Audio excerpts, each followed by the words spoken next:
Français parlent aux Français.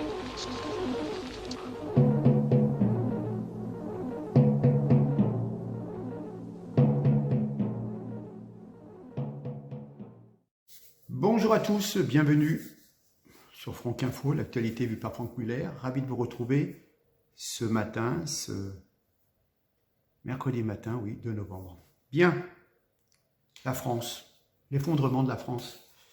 Cette France, tout particulièrement, a connu un effondrement civilisationnel éclair, dont personne ne semble avoir compris la portée dramatique.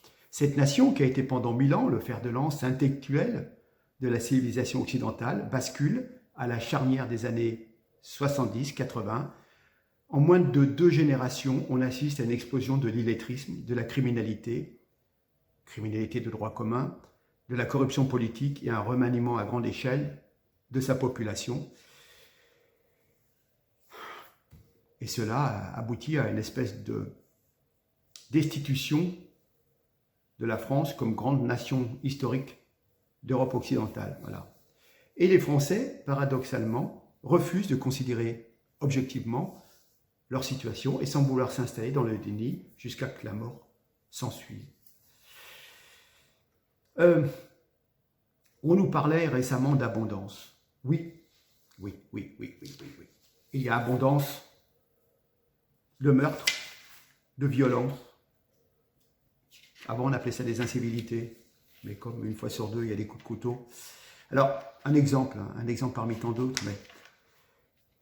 Mohamed, un Algérien de 39 ans accusé d'avoir commis 14 délits en 4 mois à Manosque, dans le 04. Il est suspecté d'avoir dégradé de nombreux commerces et des véhicules et doit être jugé à Digne-les-Bains. Ça fait 3 semaines qu'il pourrisse la ville, il était temps que cela s'arrête. Un élu manosquin ne cache pas son soulagement après l'interpellation récente d'un individu par les policiers.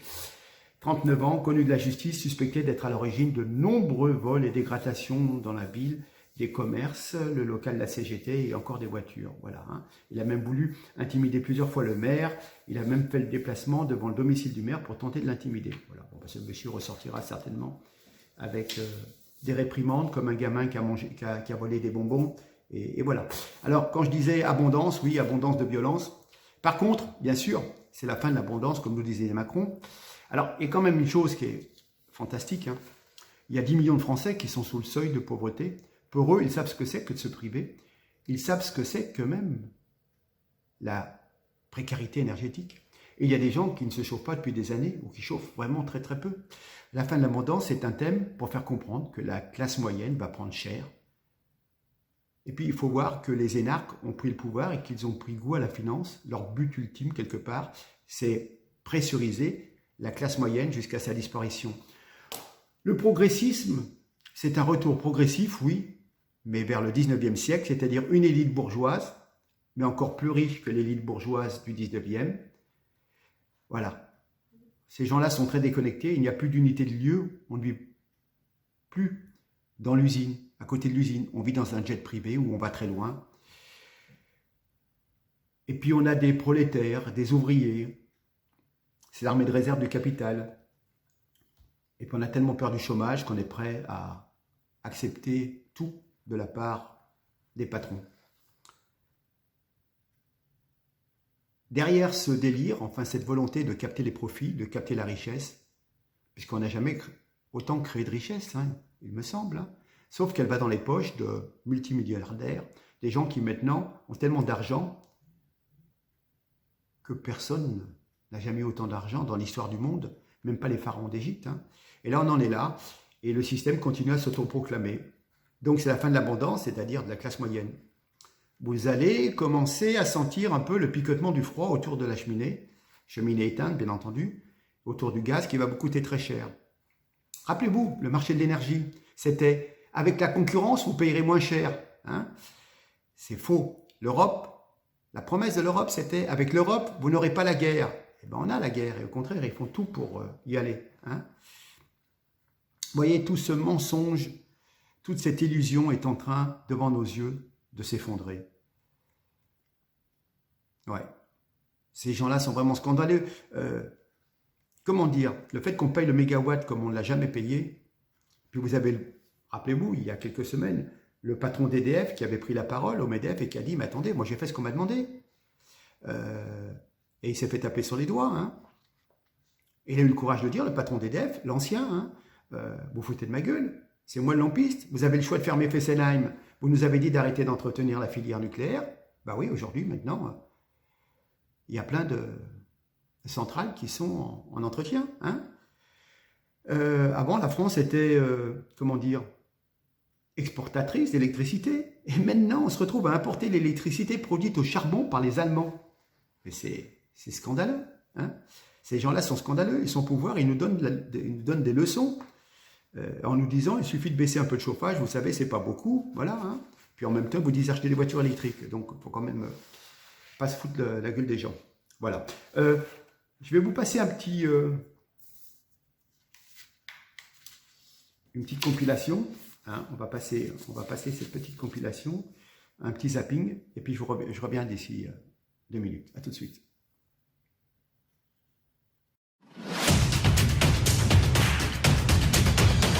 Je suis ici pour faire en sorte que ça aille bien pour nos compatriotes.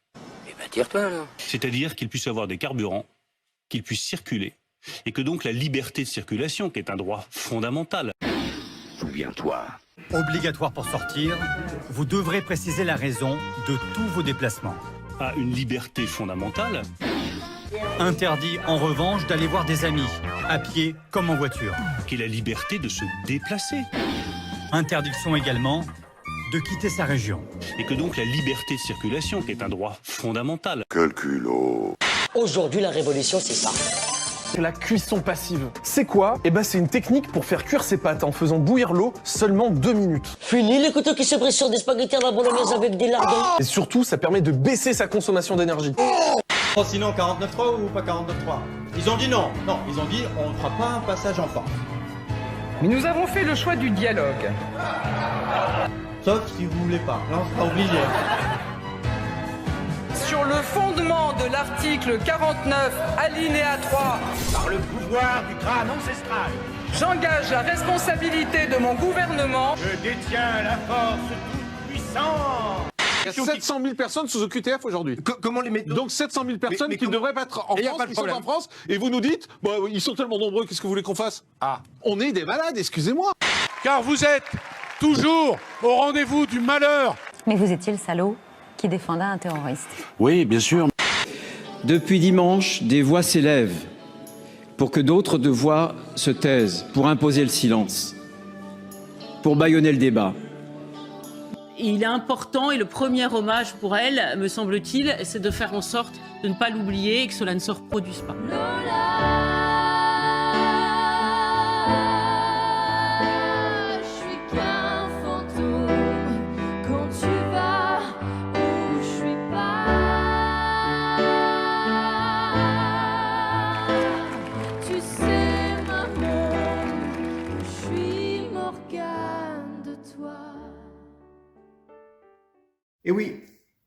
Et oui, un joli hommage à Lola, un zapping qui recense bien toutes les imbécilités, toutes les incompréhensions de notre système français.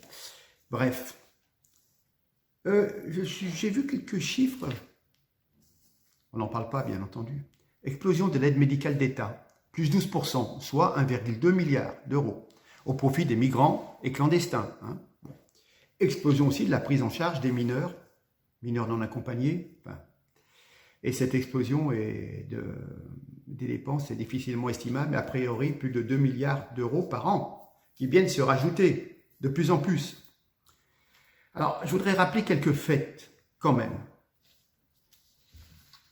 Quelle que soit sa tendance politique, que l'on vote à gauche, que l'on vote au centre, que l'on vote à droite, quand même, sincèrement, l'exécutif subventionne la natalité étrangère chez nous plutôt que la natalité française. Au nom de l'humanisme bien pensant, il porte son effort de solidarité vers les autres au détriment des Français en difficulté. Au nom de l'idéologie multiculturaliste, diversitaire, et au nom de la fraternité, il planifie le repeuplement de notre pays plutôt que de soutenir nos familles. Au nom de l'état de droit, de la Convention européenne des droits de l'homme,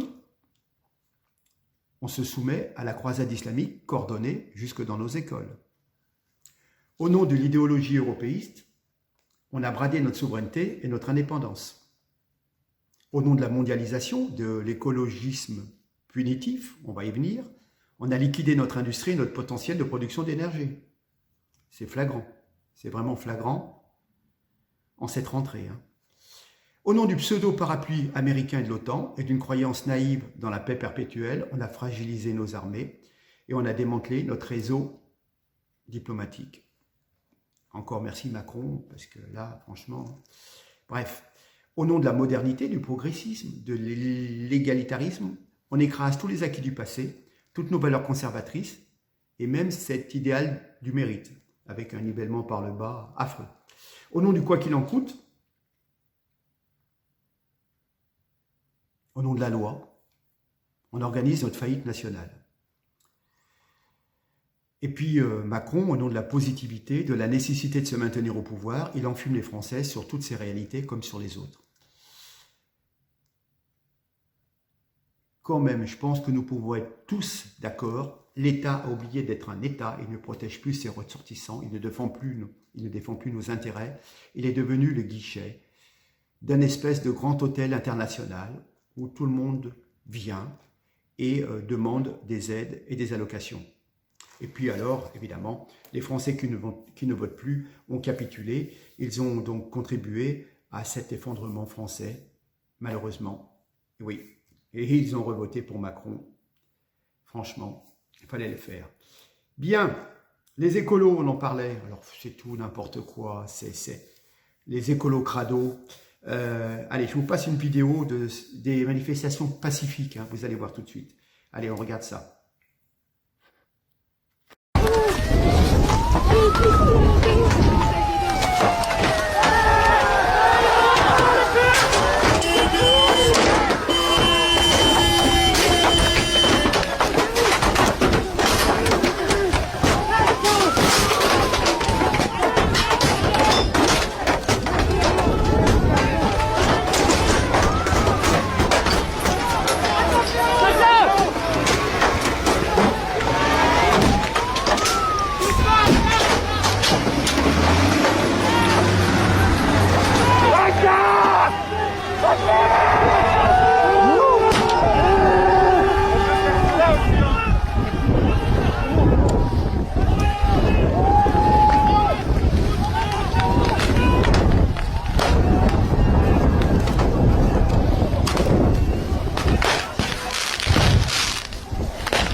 Oui, vous avez vu, hein, les braves, gentils, écolo, bobo, crado. C'est incroyable. J'ai envie de dire, la société est devenue tellement fausse que ce n'est plus le mensonge qui gêne les gens, c'est la vérité qui les blesse. Je reviens à Friedrich Nietzsche. Parfois, les gens ne veulent pas voir, entendre et parler de la vérité parce qu'ils ne veulent pas que leurs illusions soient détruites. Que c'est bien dit. Vous savez, il y avait un prof qui était menacé, qui avait parlé de l'islam à l'école, Didier Lemaire, professeur de philosophie, et je trouve que c'est très très limpide de ce qui nous arrive à force de parler de l'aspect multiculturel. Regardez ce qu'il nous dit, ce monsieur. On venait à l'école afin d'acquérir une culture comme aujourd'hui on vient pour y être reconnu dans sa différence. Voilà. C'est-à-dire, avant, on partait dans un creuset, l'école de la République, qui vous formait en tant que citoyen. Vous pouviez être noir, blanc, jaune. On avait tous nos ancêtres les Gaulois quelque part, mais bon. Et maintenant, vous êtes à l'école et puis du coup, il y a une minorité de petits blancs. Chacun veut faire reconnaître sa différence. Moi, je suis musulman. Faut pas qu'on me montre des caricatures de Mahomet. Moi, je suis noir. Moi, moi je suis, je veux pas toucher du porc, je veux pas ci, je veux pas ça. Les gamines à l'école, il faut qu'elles soient voilées, qu'elles soient couvertes, c'est ma pudeur. Malheureusement, des gens qui sont un peu mal dans leur peau au niveau sexuel, LGBT, etc.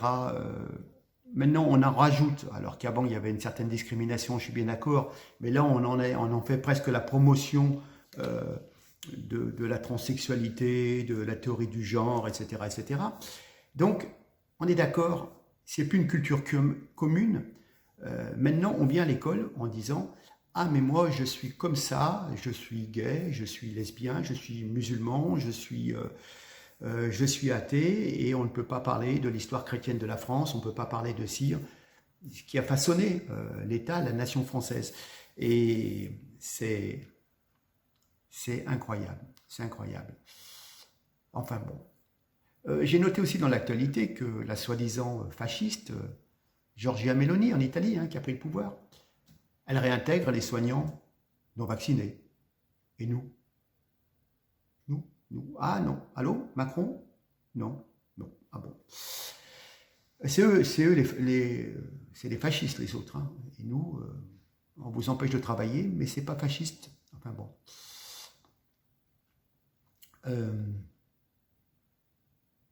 J'ai vu une petite annonce de BFM, les vaccins Covid-19, pardon, peuvent être à l'origine de troubles menstruels selon l'agence du médicament. Entendez, on l'a dit il y a un an et demi, on était complotistes quand on disait que ça posait de gros problèmes, notamment sur les histoires de cycle féminin, bien entendu, plus tous les problèmes cardiaques et tout. Mais ça y est, BFM reconnaît qu'il y a des soucis, alors qu'il y a des centaines de milliers de femmes qui ont de graves problèmes avec ce cycle qui devrait être naturel. Mais bon, voilà. Je reviens sur les écolos. Sandrine Rousseau qui parle à la télé, qui nous dit « Nous avions la gorge qui gratillon, nous avions les yeux qui brûlions. » Sacrée Sandrine Rousseau. Et puis donc, je reviens sur cette manifestation. L'écologiste Yannick Jadot, la voiture de location qu'il avait pris, c'est marqué en gros crevure. Et donc, je vais vous passer un condensé de BFM, qui est bien fait, qui relate un peu tout ce qui s'est passé durant le week-end. Donc, on va le mettre pour finir, comme ça vous avez un condensé un petit peu des différentes appréciations. Et vous pourrez voir, revenir sur cette manifestation écolo et voir les différents participants. Quand Yannick Jadot, vous verrez à un moment, à la fin, Yannick Jadot dit à une jeune femme écolo, où vous étiez où il y a 5 ans, mademoiselle? Ah, je ne suis pas mademoiselle. Ah, excusez-moi, madame, je ne suis pas madame. Enfin bon, on en est à une situation où les gens sont tellement dans théorie fumeuse. Vous avez un corps de femme, vous avez une jeune fille, une jeune femme d'une vingtaine d'années, on ne peut pas vous dire mademoiselle, on ne peut pas vous dire madame, on vous dit quoi alors? Connasse? Vous allez voir. Mais enfin, franchement, c'est la folie, quoi, je veux dire. C'est même plus la peine de se battre pour... Enfin, il y a quand même une bonne génération qui... Vraiment une bande de petits cons. Enfin bon. Allez, je vous laisse avec ça, et puis je vous dis à bientôt. À très bientôt. Je vous souhaite une... Bon, on est déjà en milieu de semaine. Une bonne reprise, et puis à très bientôt. Allez, en tous les cas, partagez un maximum, faites connaître mon actualité, s'il vous plaît, et puis à très bientôt. Allez, merci, au revoir. Et puis, BFM, tout de suite. Bonsoir Nelson. Bonsoir Alice. Vous étiez précisément sur le lieu de cette ZAD ce matin avec vos bottes et votre pantalon et vous avez suivi... J'ai pas eu besoin de bottes, il faisait beau. Ah bon? Ok, tant mieux pour vous. Vous avez suivi Yannick Jadot, eurodéputé Europe Écologie Les Verts, qui clairement a passé une mauvaise journée. Oui, et on a assisté avec Margot Vizade à une scène assez sidérante. Il est à peu près 13h sur le lieu de la ZAD, juste avant que la manifestation ne commence. Et Yannick Jadot et un autre député Europe Écologie Les Verts, Charles Fournier, pour ne pas le nommer, quittent la ZAD avant la manif. Donc, ils rejoignent le parking où toutes les voitures des manifestants sont garées et tombent sur leurs voitures vandalisées. Ah, des deux côtés en plus. Oh là là.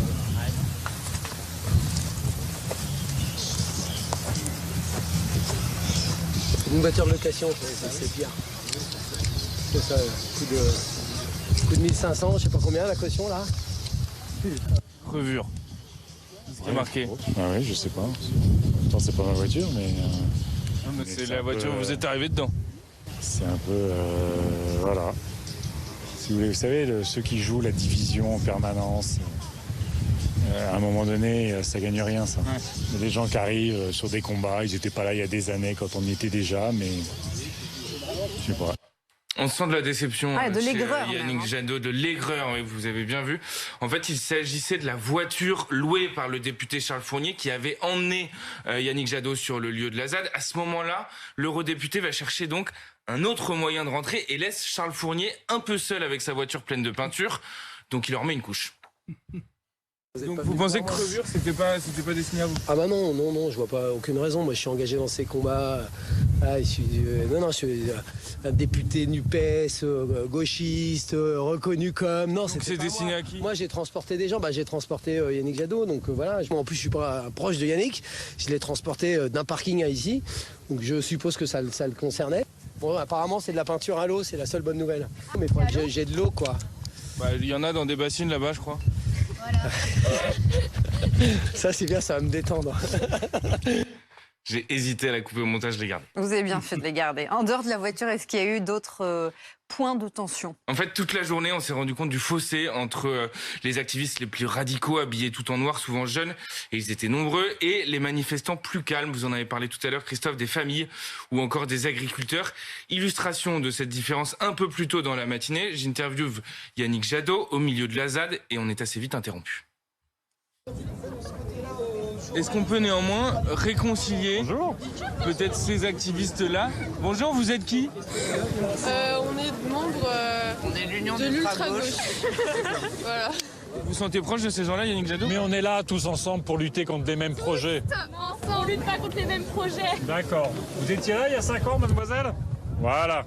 Ça va commencer à m'appeler mademoiselle, je suis pas de mademoiselle, alors calme-toi s'il te plaît. Non, pas madame, même pas madame en fait. Okay. Il y a un gap de génération là. Écoutez, chacun trouve ses moyens d'action, mais la meilleure réponse, c'est que Macron arrête ses projets. Voilà, bonne ambiance. Quelques minutes plus tard, j'ai retrouvé la personne qui l'avait interpellé. Je lui ai demandé son âge. Il y a 5 ans, elle avait donc 14 ans. Yannick Jadot, c'est un peu la partie de ELV qui va défendre l'écologie de droite ou l'écologie capitaliste auquel on ne croit pas vraiment. Est-ce que vous êtes de ceux qui, par exemple, allaient dans les musées et mettent de la purée sur les œuvres d'art, ou ceux qui bloquent les autoroutes? On ne dit pas qu'il faut détruire l'art, mais les activistes qui ont fait ce genre d'action ne sont pas dans la posture de détruire tout et tout raser. C'est plus vraiment juste un questionnement. Mais en fait, quelles sont nos priorités dans cette société? Et c'est un peu bousculer ces échelles de valeurs-là, et c'est pas ce que fait Jadot là. Il reste dans un discours ultra traditionnel qui est aussi porté par Macron au final. Voilà, c'est juste qu'il a un drapeau vert. Hyper intéressant. Il avait quand même des soutiens, Yannick Jadot. Vous voyez sur les images qui vont apparaître Julien Leguet, l'un des organisateurs de la manifestation, mais pas très nombreux, puisqu'en fin de matinée, quand il monte sur scène face aux manifestants, les sifflets pleuvent. Nous avons arraché les OGM, nous avons occupé les terres à Notre-Dame-des-Landes, avec les paysannes, avec les paysans. Accueil un peu houleux? C'est des mobilisations, vous savez. Comment vous l'expliquez? Parce qu'en fait, si vous voulez, il y a un sentiment global de défiance vis-à-vis de la politique, alors qu'on se bat, je veux dire, et on continue à se battre. Défiance envers les politiques, mais pas tous. Quelques minutes plus tard, Philippe Poutou, du nouveau parti anticapitaliste, monte sur scène. Le discours est radical, l'accueil est triomphal. La question d'une lutte radicale, d'une lutte violente, elle est posée, à notre avis, et la lutte contre les bassines, elle permet de discuter de ça, elle permet de montrer que c'est le chemin qu'il faudrait qu'on arrive à suivre, en se liant avec des tas d'autres luttes qu'il peut y avoir aujourd'hui sur les questions environnementales dans d'autres villes, dans d'autres régions, dans d'autres départements.